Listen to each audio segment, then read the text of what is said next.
तो स्वागत है आपका self study classes with Sumit Jain YouTube channel में। तो साथियों सभी लोग एक बार वीडियो को लाइक जरूर कर देंगे और जिन भी साथियों ने अभी तक सेल्फ स्टडी क्लासेस का ऐप डाउनलोड नहीं किया है वो सेल्फ स्टडी क्लासेस का ऐप जरूर डाउनलोड कर लें, है ना। और दोस्तों इसमें 2020 टेस्ट सीरीज होती है आपकी, सप्ताह में 2 बार होती है, रविवार और गुरुवार को होती है। ठीक है, तो जिन भी साथियों को ये 2020 टेस्ट सीरीज में भाग लेना है दोस्तों वो सेल्फ स्टडी क्लासेस ऐप को आज ही डाउनलोड करें और वहां पर आप इस 2020 टेस्ट सीरीज में भाग ले सकते हैं। साथ ही दोस्तों 1 जुलाई से नया बैच स्टार्ट होने वाला है, यानी कि चतुर्थ बैच स्टार्ट होने वाला है। जिन भी साथियों को कोर्स में एडमिशन लेना है वो एडमिशन ले लें और बढ़िया तरीके से दोस्तों अपना अध्ययन, अगर आप टीजीटी पीजीटी वाले हैं, जो भी हमारे साथी हैं जिसका एग्जाम लगभग नजदीक है, तो वो इस बैच में एडमिशन लेकर के दोस्तों अपना अध्ययन कर सकते हैं, है ना। ये दोस्तों लाइव क्लासों के माध्यम से, रिकॉर्डेड कोर्सों के माध्यम से आपको अध्ययन करवाया जाएगा, की वीडियो के माध्यम से। और ये अभी बड़ा ऑफर आपके लिए आया है, बड़ा ऑफर है दोस्तों, सीमित समय के लिए है। 1099 में आप कोर्स में एडमिशन ले सकते हैं। ठीक है, self study classes app download करना है। सबसे पहले इसमें विस्तृत अध्ययन करवाया जाएगा, टेस्ट भी होंगे, ट्रिक भी होंगे, निचोड़ क्लास भी आपको मिलेगी दोस्तों। यानी कि भक्ति काल में क्या इंपॉर्टेंट है, रीति काल में क्या इंपॉर्टेंट है ना, और दोस्तों आधुनिक काल में क्या इंपॉर्टेंट है, ये सारी चीजें आपको बताई जाएंगी निचोड़ क्लास में, है ना। उन प्रश्नों को आपको बताया जाएगा। तो जिनको भी एडमिशन लेना है वो आज ही self study classes app download करें। और दोस्तों स्टार्ट करते हैं आज का ये सेशन। यहां तक कल अपन ने पढ़ा था हरिवंश राय बच्चन की आत्मकथा कितने भागों में प्रकाशित है। एक क्वेश्चन एक बार और जल्दी से आपको बताना है। हरिवंश राय बच्चन का जन्म हुआ था दोस्तों, कब हुआ था? 1907 में हुआ था, है ना। इन्हें क्षय रोमांस का कवि भी कहा जाता है दोस्तों, क्षय रोमांस का कवि। आपसे कभी अगर पूछा जाए कि क्षय रोमांस का कवि किसे कहा जाता है, तब आप बताना हरिवंश राय बच्चन को, है ना। हरिवंश राय बच्चन की आत्मकथा कितने भागों में प्रकाशित है, तब आप क्या बताओगे? तब आपको बताना है 4 भागों में प्रकाशित है, जैसे कि आप दोस्तों पहले भी पढ़ चुके हैं। ठीक है, चलिए अगला क्वेश्चन आपकी स्क्रीन पर आ रहा है दोस्तों। हिंदी में रिपोर्टाज विधा के जनक कौन है? हिंदी में रिपोर्टाज विधा के जनक कौन माने जाते हैं? प्रश्न क्रमांक 28। शिवदान सिंह चौहान, पदम सिंह शर्मा, नंद दुलारे वाजपेयी या फिर परमानंद श्रीवास्तव, कौन माने जाते हैं हिंदी में रिपोर्टाज विधा के जनक? सीधे सीधे आपको बताना है, तब आपका उत्तर क्या हो जाएगा यहां पर। हिंदी में रिपोर्टाज विधा के जनक कौन माने जाते हैं? और रिपोर्टाज आपने पढ़ा होगा दोस्तों लक्ष्मीपुरा, कौन सा पढ़ा है? सॉरी, लक्ष्मीपुरा। ठीक है, लक्ष्मीपुरा पढ़ा होगा, है ना। लक्ष्मीपुरा रिपोर्टाज किसका है? तो बोले सर शिवदान सिंह चौहान का है ना। और ये आपका सही हो जाएगा, ये हिंदी में रिपोर्टाज विधा के जनक माने जाते हैं शिवदान सिंह चौहान, है ना। 1 नंबर आपका बिल्कुल सही, बहुत बढ़िया, सभी लोगों ने बिल्कुल सही बताया है। नागरिक प्रचारणी पत्रिका का प्रकाशन वर्ष क्या है? अब बताइए नागरिक प्रचारणी पत्रिका का प्रकाशन वर्ष क्या है? 29 का आंसर आपसे पूछा गया, तो सभी लोग आंसर बताएंगे। अपन पहले पढ़ चुके हैं कि सर नागरिक प्रचारणी सभा की स्थापना हुई थी कब? 1893 में, है ना। 1893 में हुई थी नागरिक प्रचारणी सभा की स्थापना। लेकिन यहां पर नागरिक प्रचारणी पत्रिका का प्रकाशन वर्ष पूछा गया, तो यहां पर सभी लोग बताएंगे, देखते हैं कौन कौन सही उत्तर बता पाता है। बताइए नागरिक प्रचारणी पत्रिका का प्रकाशन वर्ष क्या है? प्रकाशन वर्ष बताना है आपको, क्या है प्रकाशन वर्ष? 1896, है ना। 1896 माना जाता है दोस्तों, 1896 ये नागरिक प्रचारणी पत्रिका का प्रकाशन वर्ष है। ठीक है, यानी कि यहां पर 1897 लिख गया है। अगर ऑप्शन में ऐसी स्थिति कभी बने तो 1897 आप लगा देना, लेकिन 1896 ये सही है नागरिक प्रचारणी पत्रिका का प्रकाशन वर्ष। ठीक है, तो ये नंबर आपका यहां पर बिल्कुल सही है। नागरिक प्रचारणी सभा की स्थापना 1893 में हुई थी। नागरिक प्रचारणी पत्रिका 1896 में दोस्तों प्रकाशित हुई थी, इसको याद रख लेना। नेक्स्ट है हिंदी के प्रथम सर्वांग निरूपक आचार्य कौन है? हिंदी के प्रथम सर्वांग निरूपक आचार्य कौन है? बहुत अच्छा क्वेश्चन है दोस्तों। हिंदी के प्रथम सर्वांग निरूपक जो आचार्य हैं वो कौन माने जाते हैं? घनानंद माने जाते हैं, चिंतामणि माने जाते हैं, या फिर केशव दास? हिंदी के प्रथम सर्वांग निरूपक जो आचार्य हैं वो आचार्य कौन है? जल्दी से लिखिए सभी लोग। हिंदी के प्रथम सर्वांग निरूपक आचार्य, और बढ़िया सा उत्तर सभी लोगों का आया है कि सर अगर हिंदी के प्रथम सर्वांग निरूपक आचार्य की आप बात करोगे तब आपका उत्तर सीधा चला जाता है कहां की ओर, केशवदास। केशवदास आप लोगों के लिए दिख गया था क्या, है ना। हिंदी के प्रथम सर्वांग निरूपक आचार्य केशवदास माने जाते हैं, है ना। और केशवदास को आपको बताना है कि केशवदास को रीतिकाल का प्रवर्तक किसने माना है, बताइए जल्दी से। केशवदास को रीतिकाल का प्रवर्तक किसने माना है, कमेंट में लिखना है। जिनसे भी बनता है वो सभी लिखेंगे केशवदास को रीतिकाल का प्रवर्तक किसने माना है, ये आपको चयन करना है। हिंदी के प्रथम सर्वांग निरूपक आचार्य हैं दोस्तों केशवदास। अब आपको बताना है, बताइए जल्दी से। नेक्स्ट क्वेश्चन है, रीतिकालीन राष्ट्रीय कवि हैं कौन है। रीतिकालीन दोस्तों राष्ट्रीय काव्यधारा से संबंधित जो कवि हैं वो कौन है ना। पता है प्रश्न क्रमांक 31 में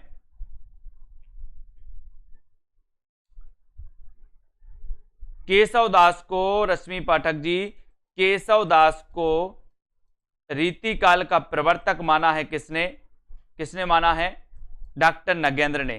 किसने माना है, डॉक्टर नगेंद्र ने। याद रख लेना, डॉक्टर नगेंद्र ने माना है, ये भी आपको याद रखना है ना। बहुत बढ़िया, और बिल्कुल सही, श्याम सुंदर दास और नगेंद्र।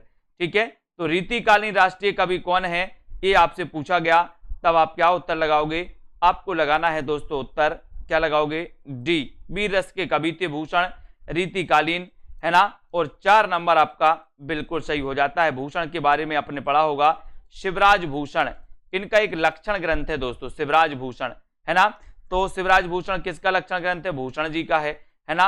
और इस शिवराज भूषण में दोस्तों 105 अलंकार हैं, है ना। ये भी आपको याद रख लेना, 105 अलंकारों का वर्णन किया गया, 105 अलंकार, है ना, ये भी आपको याद रख लेना। अब आपको बताना है दोस्तों भाषा भूषण किसकी रचना है, भाषा भूषण किसकी रचना है, जल्दी से लिखो सभी लोग, भाषा भूषण किसकी रचना है, फटाक से। अगर आपसे बनता है तो कमेंट में आपको लिखना है।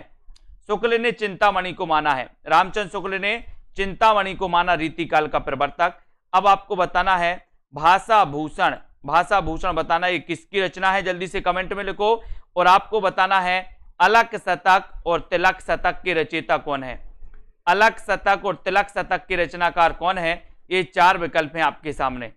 अलक शतक और तिलक शतक, अलक शतक और तिलक शतक ये किसकी रचना है, रसलीन की है, मुबारक बिलग्रामी की है, रसखान की है, या फिर आलत शेख की है।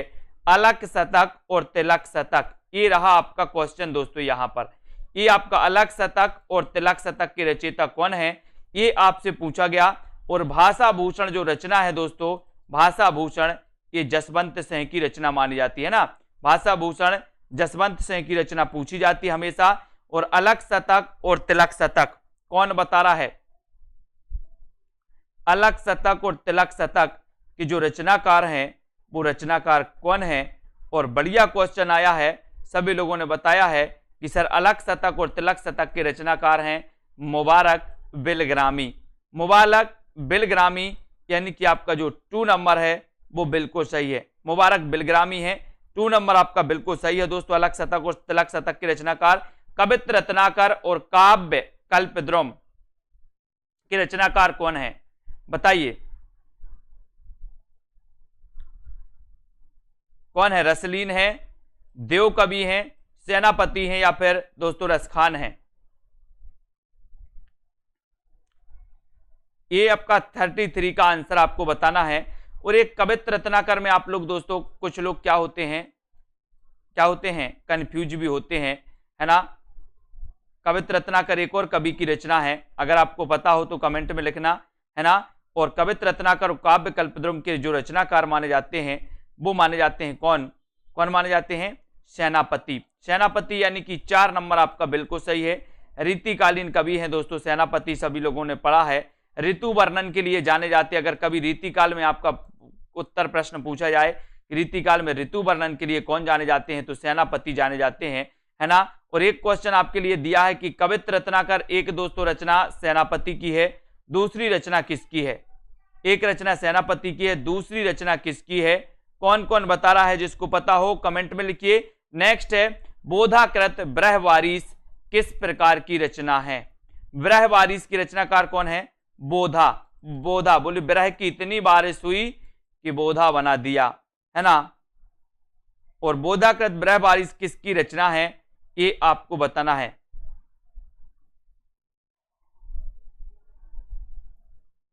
माता प्रसाद, बहुत बढ़िया ममता रावत जी, माता प्रसाद की है दोस्तों कवित्र रत्नाकर। मैंने आपको कई बार बताया है माता प्रसाद किसकी है? माता प्रसाद की है। माता प्रसाद की भी रचना है कवित्र रत्नाकर, है ना। अब यहां पर बोधाकृत ब्रहवारिस किस प्रकार की रचना है ये आपको बताना है। मुक्तक काव्य है, प्रशस्ति काव्य है, प्रबंध काव्य है या फिर चंपू काव्य है। ब्रहवारिस तो आपको पता ही है दोस्तों, ब्रह की बारिश इतनी हुई, ठीक है। तो ये आपको बताना है बोधाकृत ब्रहवारिस के रचनाकार कौन माने, बोधाकृत ब्रहवारिस किस प्रकार की रचना है? ये मुक्तक काव्य है या प्रशस्ति काव्य है ब्रहवारिस?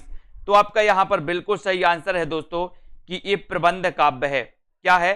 प्रबंध काव्य है। सी नंबर आपका बिल्कुल सही हो जाएगा, सी नंबर, ठीक है। ये प्रबंध काव्य माना जाता है दोस्तों ब्रहवारिस, ठीक है, इसको याद रख लेना, सी नंबर, ठीक है। अगला क्वेश्चन देखते हैं। अगला क्वेश्चन आपको बताना है मैथिली शरण गुप्त की लोकप्रियता का मूल आधार क्या है? मैथिली शरण गुप्त की लोकप्रियता का आपको बताना है, लोकप्रियता का मूल आधार कौन सा है?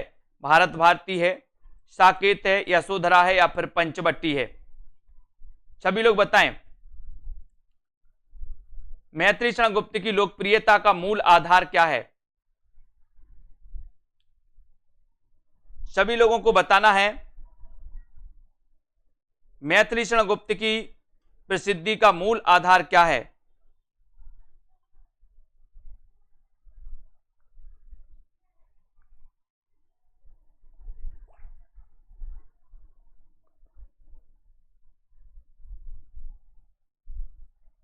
मैथिली शरण गुप्त की लोकप्रियता का मूल आधार कौन सा है आपको बताना है। सभी लोग बताएंगे।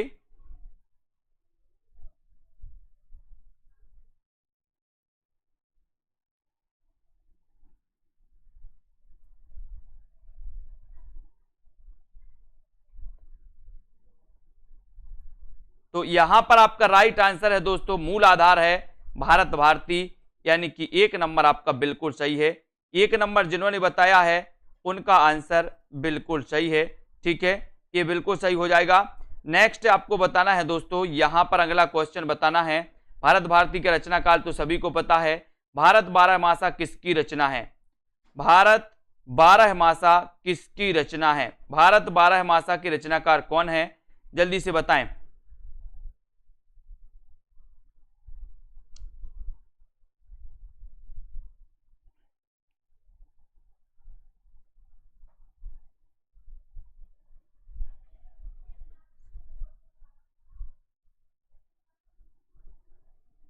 भारत बारहमासा के रचनाकार कौन माने जाते हैं ये आपको बताना है। अच्छा क्वेश्चन है दोस्तों, प्रश्न क्रमांक 36 में आपको चयन करना है, उत्तर क्या हो जाएगा?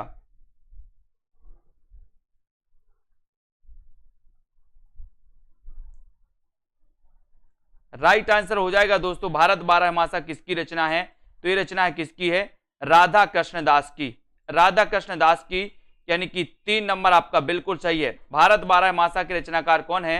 राधा कृष्ण दास। वेरी गुड आंसर, ठीक है, राधा कृष्ण दास आपका राइट आंसर है। मैथिली शरण गुप्त की प्रथम रचना कौन सी है? मैथिली शरण गुप्त की प्रथम रचना कौन सी है बताएं। मैथिली शरण गुप्त की प्रथम रचना कौन सी मानी जाती है? ये क्वेश्चन अपन पहले भी पढ़ चुके हैं, सभी से बनेगा। मैथिली शरण गुप्त के बारे में लगभग सभी लोगों को पता है कि सर इनकी रचना एक भारत भारती है ना। और भारत भारती के जो रचनाकार माने जाते हैं वो मैथिली शरण गुप्त हैं, और इनकी प्रसिद्धि का आधार भी क्या है? भारत भारती है, ठीक है। और मैथिली शरण गुप्त की आपको यहाँ पर चयन करना है इनकी रचनाओं के बारे में। इनकी प्रथम रचना कौन सी है? तो आपका उत्तर चला जाता है रंग में भंग, यानी कि 2 नंबर आपका बिल्कुल सही है। बी नंबर आपका बिल्कुल सही है। Very good. अगला क्वेश्चन, जादू की कुर्सी नाटक के लेखक कौन है?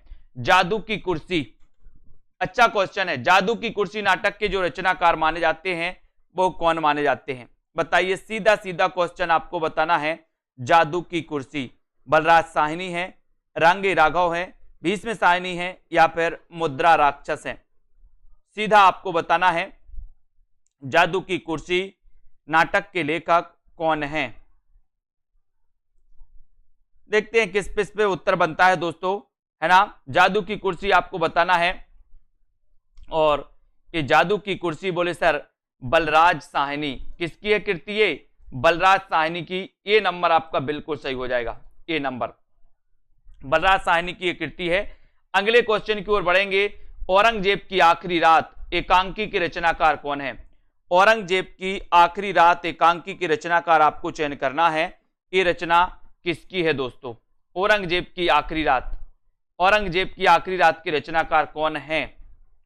औरंगजेब की आखिरी रात एकांकी है, और एकांकी ये किसकी है ये भी आपको बताना है।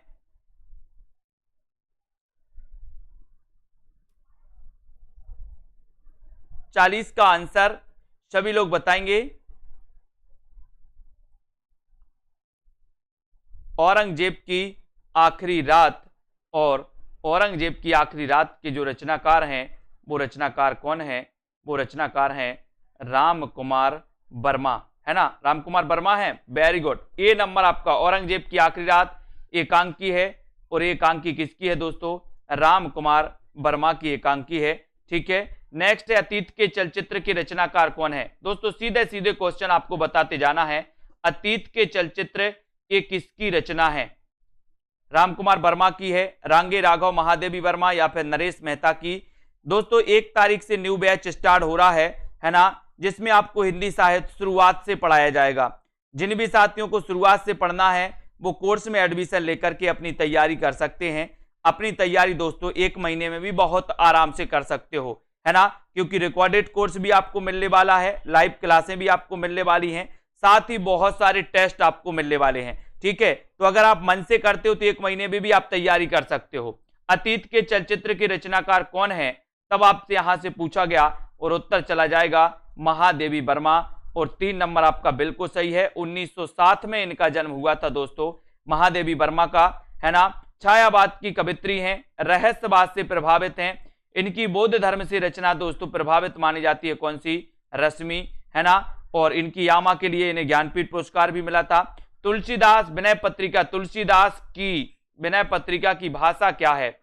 तुलसीदास की विनय पत्रिका की भाषा क्या है ये आपको बताना है। तुलसीदास की विनय पत्रिका की भाषा क्या है? भाषा क्या है? ब्रज है, अवधी है, या फिर बताइए खड़ी बोली, या फिर मगही?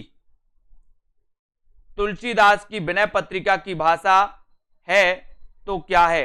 भाषा क्या है?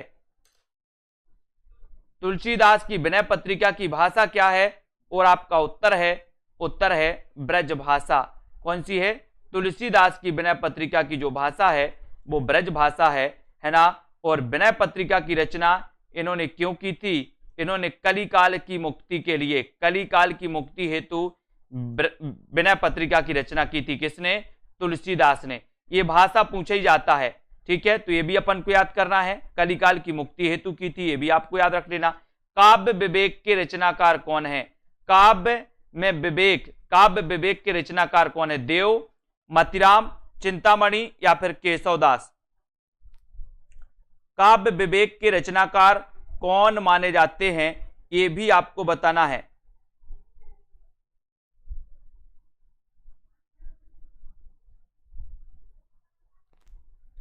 अच्छा क्वेश्चन है साथियों, और आपको वीडियो को लाइक करना है। जिन भी साथियों को एडमिशन लेना है, अभी निचोड़ क्लास से चल रही हिंदी साहित्य की, यानी कि दोस्तों निचोड़ क्लास से मतलब है कि आदिकाल में क्या क्या पूछा जाता है, भक्ति काल में क्या क्या पूछा जाता है अधिकांश, रीति काल में कौन कौन से ऐसे अधिकांश प्रश्न आते हैं, उन पर चर्चा चल रही है।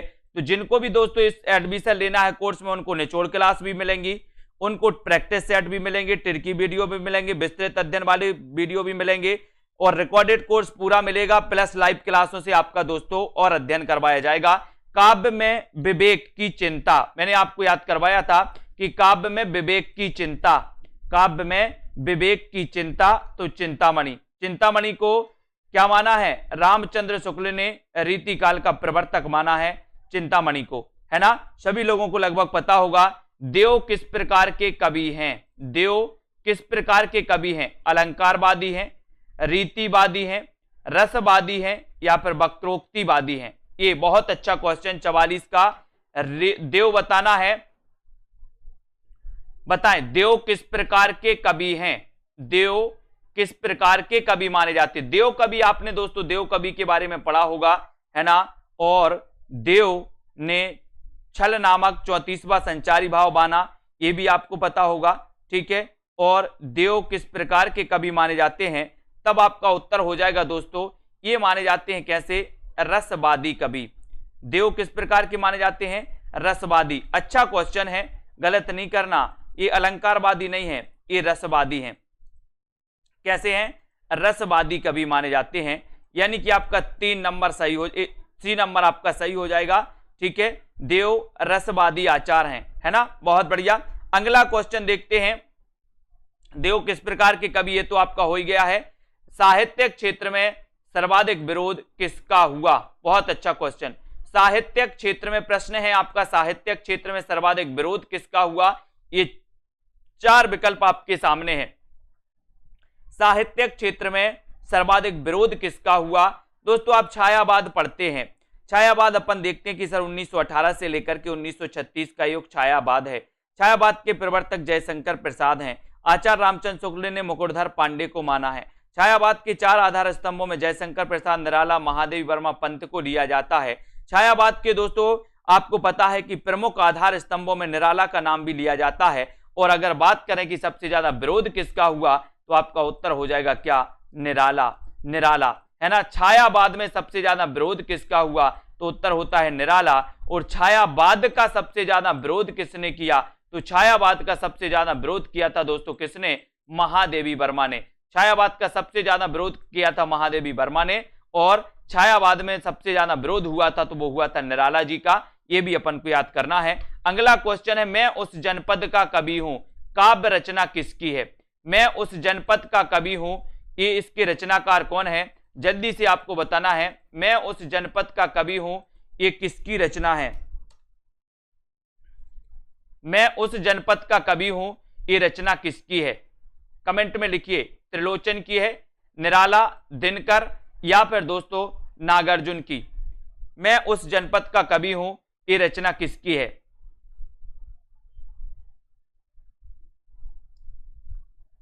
सभी लोगों को कमेंट में लिखना है। और अच्छा क्वेश्चन है, बढ़िया क्वेश्चन है, सभी लोग आंसर बताएंगे और बोले सर ये जो रचना है मैं उस जनपद का कवि हूं, ये रचना है किसकी, त्रिलोचन जी की। किसकी रचना है, त्रिलोचन जी की है, ठीक है। बहुत बढ़िया आंसर सभी लोगों का, त्रिलोचन सही आ गया। त्रिलोचन का वास्तविक नाम क्या था दोस्तों, वासुदेव सिंह, है ना, Vasudev Singh, very good. Next है, भूल गलती कविता के रचनाकार कौन है। भूल गलती, भूल गलती ये कविता किसकी है, ये भूल गलती कविता किसकी है। अच्छा क्वेश्चन है, भूल गलती कविता के रचनाकार कौन माने जाते हैं, त्रिलोचन, मुक्तिबोध, दिनकर या फिर नागार्जुन। भूल गलती कविता किसकी है।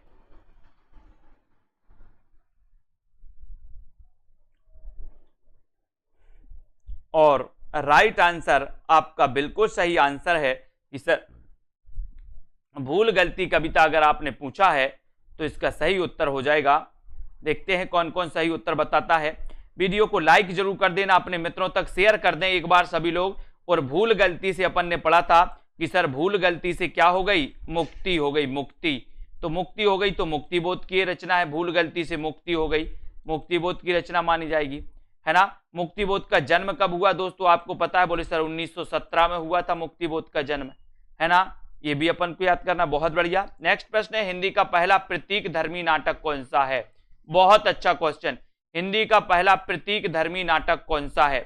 हिंदी का पहला प्रतीक धर्मी नाटक कौन सा है। कामना, रजत शिखर, आषाढ़ का एक दिन या फिर वत्सराज। हिंदी का पहला प्रतीकधर्मी नाटक कौन सा माना जाता है? सेल्फ स्टडी क्लासेस ऐप किस किसने डाउनलोड नहीं किया? ऐप जरूर डाउनलोड करें। 2020 टेस्ट सीरीज आपके लिए फ्री रखी गई है ना? फ्री में आप दोस्तों उसमें पढ़ सकते हो, उसमें टेस्ट लगा सकते हो, बहुत सारे टेस्ट भी उपलब्ध हैं उसमें, ठीक है। तो यहां पर हिंदी का पहला प्रतीकधर्मी नाटक आपसे पूछा गया है और आपका सही उत्तर कौन सा हो जाएगा? राइट आंसर है दोस्तों आपका कौन सा? प्रतीकधर्मी कामना।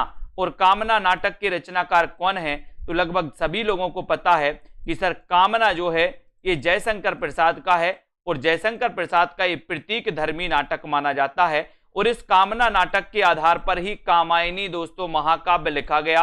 और कामायनी महाकाव्य कब लिखा गया? तो 1935 में लिखा गया, ठीक है। 1935 में। कामायनी में कितने सर्ग हैं? बोले सर 15 सर्ग हैं, है ना। और ये कामना नाटक पर आधारित है और हिंदी का पहला प्रतीकधर्मी जो नाटक है वो कामना माना जाता है। एक क्वेश्चन आपके लिए दिया जाता है, जयशंकर प्रसाद का प्रथम नाटक कौन सा है? बताना है सभी लोगों को। अगला क्वेश्चन है, ललित निबंधकार के रूप में किसे प्रसिद्धि मिली? बहुत अच्छा क्वेश्चन।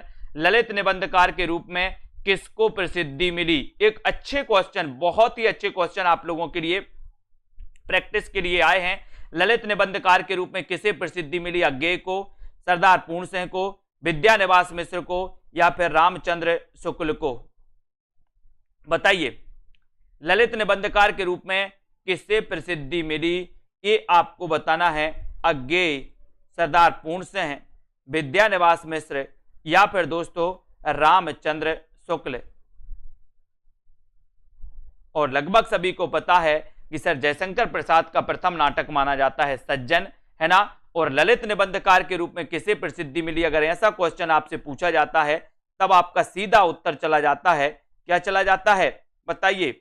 उत्तर बिल्कुल सही हो जाता है आपका विद्यानिवास मिश्र। विद्यानिवास मिश्र आपका राइट आंसर हो जाता है।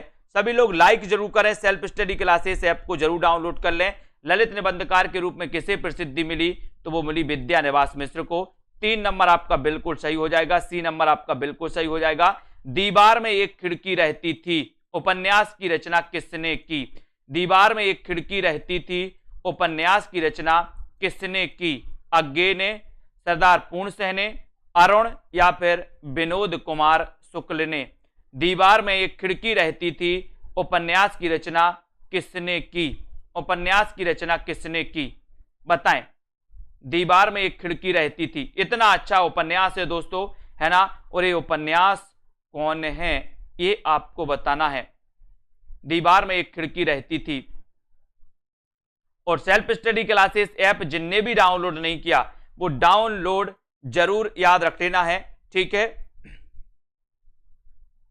उत्तर आपका सही उत्तर है दोस्तों विनोद कुमार शुक्ल, है ना। विनोद कुमार शुक्ल आपका 4 नंबर जो है ये बिल्कुल सही है ना। दीवार में एक खिड़की रहती थी, ये विनोद कुमार शुक्ल का दोस्तों क्या है, ये रचना है, यानी 4 नंबर आपका बिल्कुल सही है। नेक्स्ट है, गोदान में होरी की बेटी का नाम क्या है? अच्छा क्वेश्चन है। गोदान में होरी की बेटी का नाम क्या है? सिलिया, झुनिया, सोना या फिर धनिया?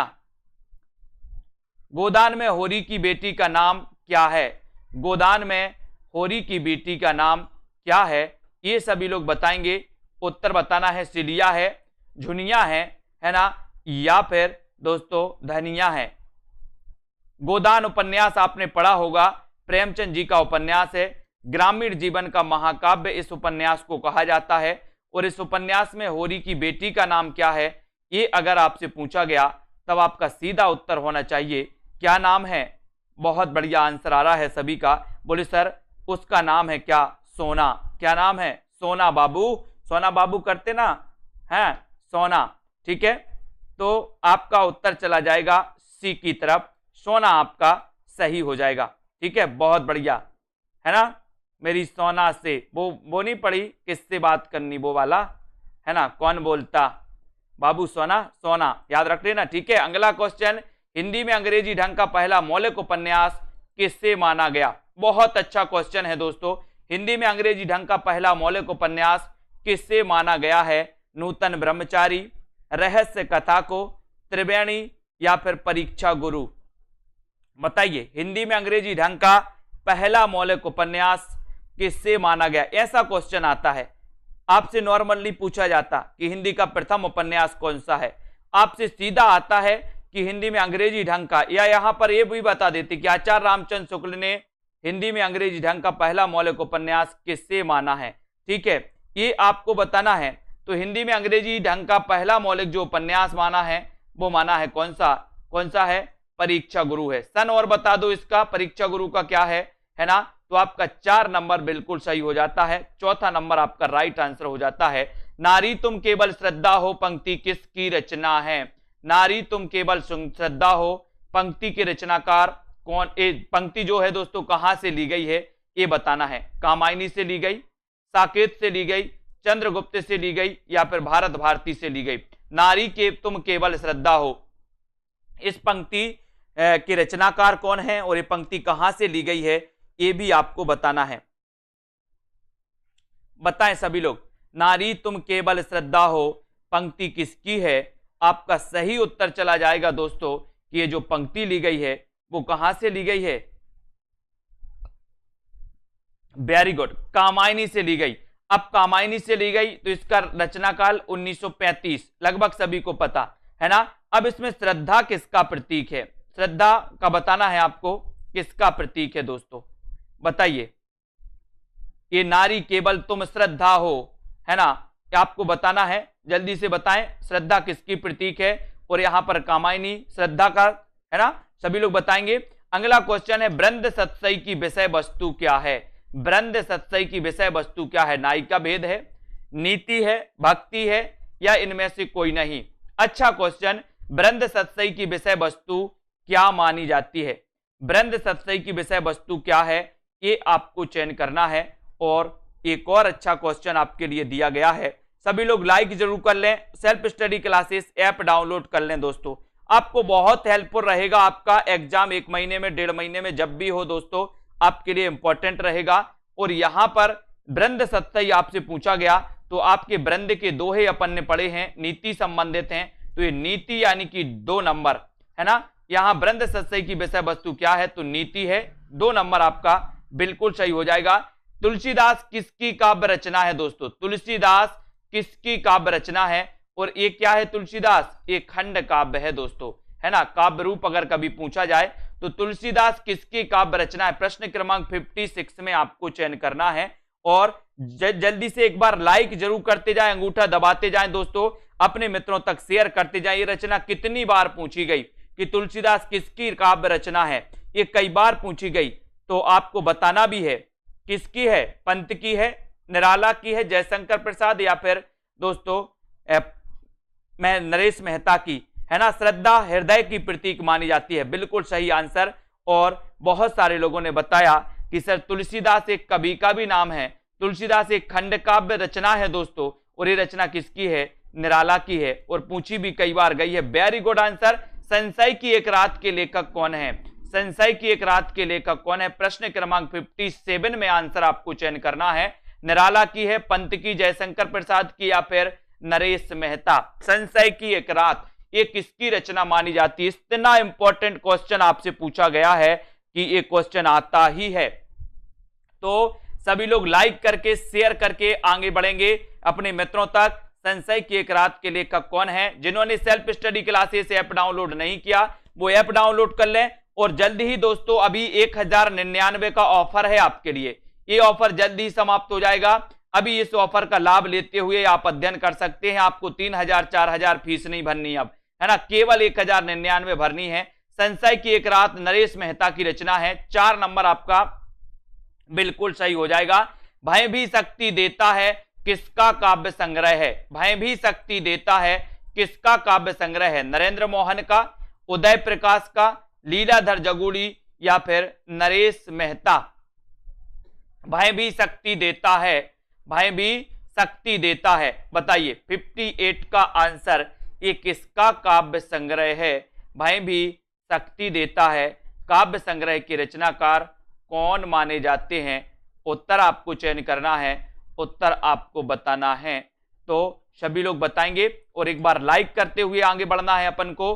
ठीक है, और शेयर भी कर देना है दोस्तों। ये जो रचना है भाई भी शक्ति देता है, ये कैसे शक्ति देता, बोले सर जुगाड़ से शक्ति देता है, जुगाड़ से, भाई भी जुगाड़ से शक्ति देता है, तो जुगाड़ से जगूड़ी, जगूड़ी हो जाएंगे, है ना। भाई भी शक्ति देता है कैसे, जुगाड़ से, तो लीलाधर जगूड़ी, है ना। पहाड़ पर लालटेन पड़ी होगी इनकी एक रचना दोस्तों, आपने पहाड़ पर लालटेन, है ना। और दोस्तों भाई भी शक्ति देता है लीलाधर जगूड़ी, है ना। Very good. नेक्स्ट है भवानी प्रसाद मिश्र की कविताएं किस सप्तक में प्रकाशित हुई थी। भवानी प्रसाद मिश्र, और भवानी प्रसाद मिश्र का जन्म अपन ने पढ़ा था दोस्तों 1914 में हुआ था, है ना। और इनकी कविताएं किस सप्तक में प्रकाशित हुई ये भी आपको बताना, पहला तार सप्तक, दूसरा तार सप्तक, है ना, तीसरा सप्तक या चौथा सप्तक, किस तार सप्तक में दोस्तों ये प्रकाशित हुई थी भवानी प्रसाद मिश्र की रचनाएं, बताएं। अच्छा क्वेश्चन है, यहां पर आ जाओ। भवानी प्रसाद मिश्र की कविताएं किस, हाँ पहाड़ पर, हाँ बिल्कुल, वेरी गुड, पहाड़ पर लालटेन मंगलेश डबराल की है, सॉरी, है ना, पहाड़ पर लालटेन मंगलेश डबराल की है, सॉरी, ठीक है। भवानी प्रसाद मिश्र की कविताएं किस सप्तक में है, तब आपका उत्तर हो जाएगा, बोले हरि भवानी शकुन करे, और उत्तर चला जाता है दूसरा सप्तक, दूसरा सप्तक, यानी कि 2 नंबर आपका बिल्कुल सही है। भवानी प्रसाद मिश्र की कविताएं किस सप्तक में है, द्वितीय तार सप्तक में है। वेरी गुड, बहुत बढ़िया, ठीक है। पहाड़ पर लालटेन के रचनाकार मंगलेश डबराल हैं, है ना, लीलाधर जगूड़ी नहीं। याद रख लो, मेरे राम का मुकुट भीग रहा है किसका निबंध है, मेरे राम का मुकुट भीग रहा है, ये निबंध किसका है, ये आपको बताना है। विद्यानिवास मिश्र का है, कुबेर नाथ राय का, हरिशंकर परसाई का है, या फिर दोस्तों धर्मवीर भारती का है। मेरे राम का मुकुट भीग रहा है, ये बताइए, मुकुट भीग रहा है किसका निबंध है, किसका निबंध है, बताएं सभी लोग। विद्यानिवास मिश्र, कुबेर नाथ राय, हरिशंकर परसाई, धर्मवीर भारती, ठीक है, बहुत बढ़िया, बताएं।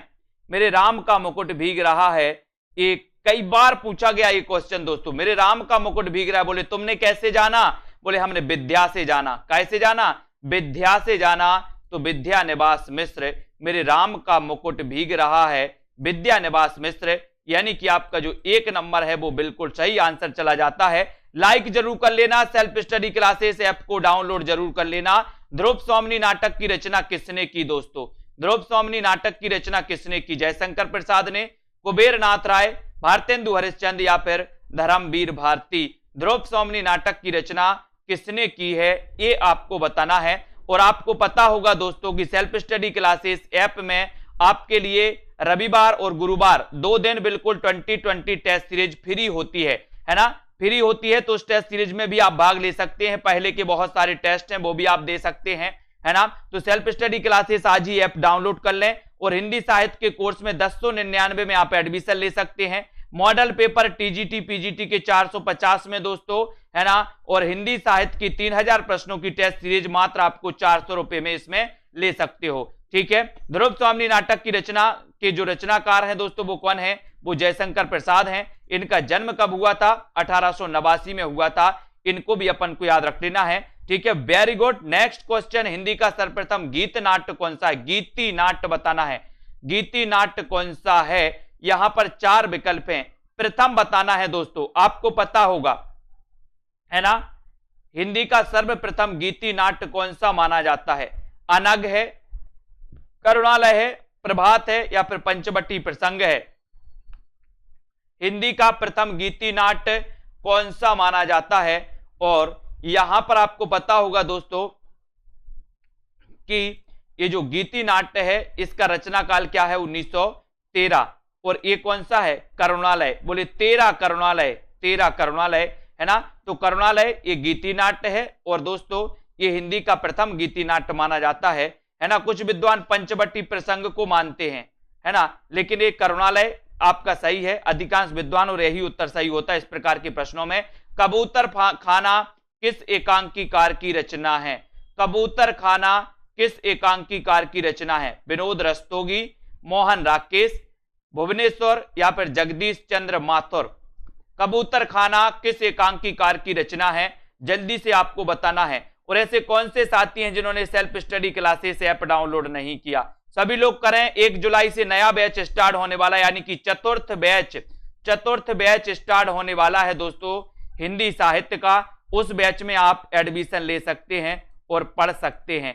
ठीक है, और ये ऑफर है अभी 1099 का, तो इस ऑफर का लाभ आप ले सकते हो, है ना। तो कबूतर खाना किस एकांकीकार की रचना है, ये अगर आपसे पूछा गया तब आप उत्तर क्या लगाओगे? कबूतर खाना। आपने सुना होगा दोस्तों, कबूतर जा जा जा, है ना, बोले जगदीश चंद्र माथुर, माथुर, है ना। तो कबूतर खाना एकांकी है जगदीश चंद्र माथुर की, यानी कि उत्तर आपका डी की ओर चला जाता है। डी नंबर आपका बिल्कुल सही हो जाता है। Very good. नेक्स्ट है, आधे अधूरे नाटक के प्रमुख स्त्री पात्र का नाम क्या है?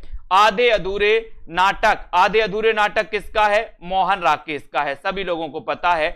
इसके स्त्री पात्र का नाम क्या है, ये आपको बताना है। आधे अधूरे नाटक के स्त्री पात्र का नाम क्या है? मालती है, जया है, सावित्री है, या फिर अलका है?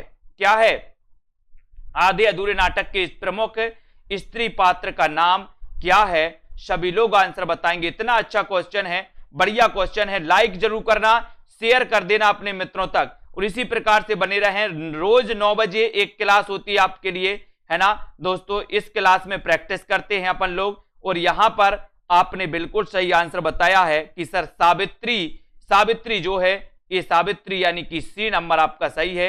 ये आधे अधूरे नाटक की प्रमुख स्त्री पात्र का नाम है सावित्री, और 3 नंबर आपका बिल्कुल सही हो जाएगा। 3 नंबर राइट आंसर हो जाएगा। वेरी गुड, सभी को धन्यवाद। इसी प्रकार से पढ़ते रहें दोस्तों। ये 2020 टेस्ट सीरीज है, इसमें आप भाग ले सकते हैं। बोले सर कैसे ले सकते हैं? तो आपको सबसे पहले self study classes app download करना है। Self study classes app download करने के बाद आप दोस्तों इसमें अगर एडमिशन लेना तो एडमिशन ले सकते हो, नहीं तो इन टेस्ट सीरीज में आप भाग ले सकते हो। ठीक है, उसके बाद दोस्तों आपके लिए 1 जुलाई से चतुर्थ बैच स्टार्ट हो रहा है सेल्फ स्टडी क्लासेस में हिंदी साहित्य का, स्पेशली टीजीटी पीजीटी के लिए। ठीक है, और इसी प्रकार से अध्ययन करें, है ना। और दोस्तों बढ़ते रहें। रंजू जी और भी वीडियो हैं, आप दे सकते हैं, है ना। आपके पास अगर समय नहीं है तो और भी वीडियो है, उनको भी देखते जाएं आराम से, है ना। और ये समय नहीं, ये तो आराम से ही चलती है क्लास। ठीक है, और बड़ा ऑफर आपके लिए आया है 1099 का। 1099 के इस ऑफर के साथ आप दोस्तों इसमें एडमिशन ले सकते हैं। 9 बजे आइए, 9 बजे से आराम से पढ़िए और अध्ययन करते रहिए, है ना। और निरंतर जो अध्ययन करते हैं उन्हीं का सिलेक्शन होता है ना। जो दोस्तों सोचते हैं कि एग्जाम के 1 महीना पहले पढ़ लेंगे, आधा महीना या 10 दिन पहले पढ़ लेंगे, वो तो छोड़ दो, है ना। इसलिए हिंदी साहित्य के कोर्स में जिनको एडमिशन लेना है, विस्तृत टेस्ट ट्रिक निचोड़ क्लास तो ले सकते हैं और अध्ययन अपना कर सकते हैं। रामदयाल रचना जी, नवदीप सोनिया, मनीषा जी, कल्पना राममूरत जी, लक्ष्मी जी, डॉली सेठ जी, रमा जी, मोनिका मोहन, बीनू जी, लालदास, रंजू जी, रीना जी, पूजा जी, मनीषा, आकाश, उदय जी, लालदास, निरुपमा जी, दिनेश जी, अर्शदीप जी, सतीश जी, है ना, मंजू जी, मनीषा जी, अनीता, तनु जी, अमृता, लवली जी, बहुत बढ़िया, लालदास जी, ज्योति जी, नीता, गीतिका जी, बाल मुकुंद, भारती जी, विजय लक्ष्मी जी, सभी साथियों को धन्यवाद। कुबेर जी और लोकेश जी, अभय जी, ठीक है, पूजा जी, सरोज जी। 9:45 पर एक क्लास और आपकी आती है दोस्तों 10 मिनट की। उसके बाद दोस्तों 10 बजे एग्जाम पार में क्लास आती है, वो भी आप लोग करिए, है ना।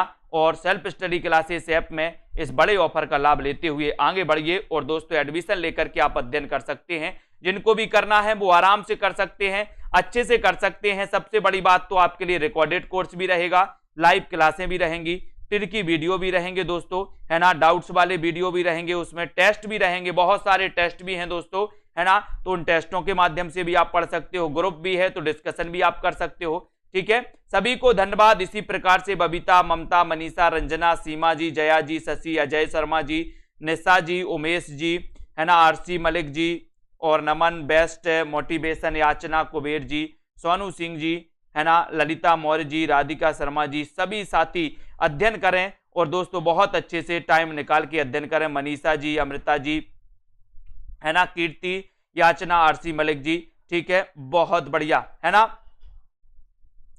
ठीक है। और इसी प्रकार से अध्ययन करते हुए आपको अध्ययन करना है। शीला यादव जी, है ना, शर्मिला शर्मा जी, अभय यादव जी, गीतम जी, अशोक जी, ठीक है, अनीता यादव, पूजा वर्मा जी, सभी साथियों को धन्यवाद आज के इस वीडियो के लिए। 9 बजे आप रोज आइए और रोज पढ़िए इसी प्रकार से, ठीक है। मास्टर अधिगम, है ना, प्रवीण ओझा जी, अशोक जी, संदीप पटेल जी, ममता जी, वेरी गुड। सोनू जी, अंजू जोशी, विजय लक्ष्मी, शशि, प्रमोद जी, मनीषा जी, शशि त्रिपाठी जी, ममता, रितु जी। ठीक है, धन्यवाद। जय हिंद।